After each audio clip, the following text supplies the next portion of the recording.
Here's how this works. Water, salt, and pepper, those are freebies. Your pantry, it better have flour, oil, vinegar, mustard, and garlic. Beyond that, you'll only need 5 more ingredients and 25 minutes to put an entree or entire meal on the table. So, shop, set the clock, and let's dish out.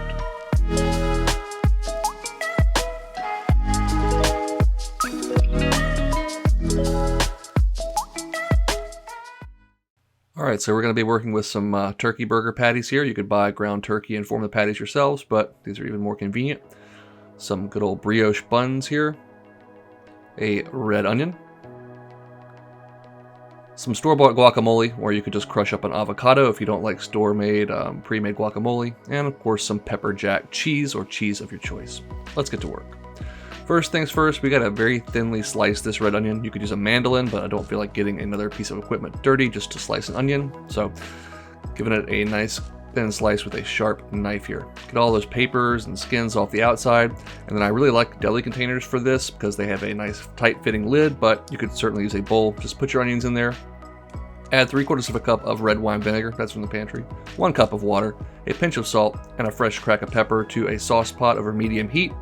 We're also going to add in 1 crushed clove of garlic, again from the pantry. Bring that up to a simmer, and then once it is nice and hot, we're going to pour it over our sliced onions. Typically pickles have a little sugar in them as well, but we think the sweetness of the onions makes that unnecessary. And we ran out of ingredients too. Those will be ready to use in 20 minutes, but they're even better after sitting in the fridge overnight.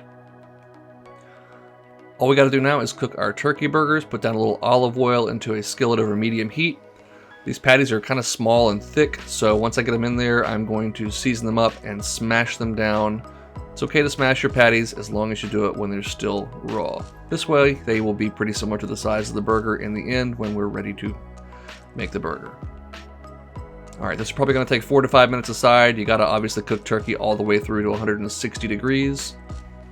Turkey can be pretty bland, so that's why I'm trying to pair it up with some of these other really flavorful ingredients like guacamole and pickled onions.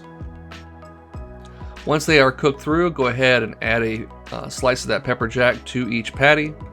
And to help it melt, I am just going to put a little layer of aluminum foil over the top. Only really takes about 30 seconds. All that steam in there, and that cheese will be nicely melted, and we are ready to make our burgers. Always toast your buns, folks. It's extra texture. It helps keep them from getting too soggy on you when you go to bite into it. There's my nice toasted brioche buns. I want to start by adding a nice layer of guacamole down to the bottom of this. You could go crazy with toppings too, tomatoes, lettuce, other types of pickles, but obviously we're limited with our number of ingredients. And I think guacamole is a really great healthy fat and creamy flavor that kind of mimics the texture of mayonnaise, but is a little better for you. Generously pile on those pickled onions. And 1 nice 1/4 pound turkey burger patty. And there you go. Get on out of there. Don't need any crumbs in this shot. What to serve with this? A nice salad, some chips, some fries. Really up to you. Depends on how healthy you're trying to keep it. I went with some jalapeno kettle chips there. Let's check out that cross section, man. Still super, super juicy. This is going to be a flavorful bite. Speaking of which, whenever you cut a sandwich in half, you got to bite a corner, right? Question is always just which one. Those onions are a real showstopper. They have a nice, bright, vibrant flavor. As I said, they're even better after a night's rest in the fridge, and they keep for weeks. I hope you'll give this a try. Add whatever cheeses and toppings that you like. Who said turkey burgers have to be bland and boring? Certainly not me. Now, it's your turn to get out of here and go make something delicious.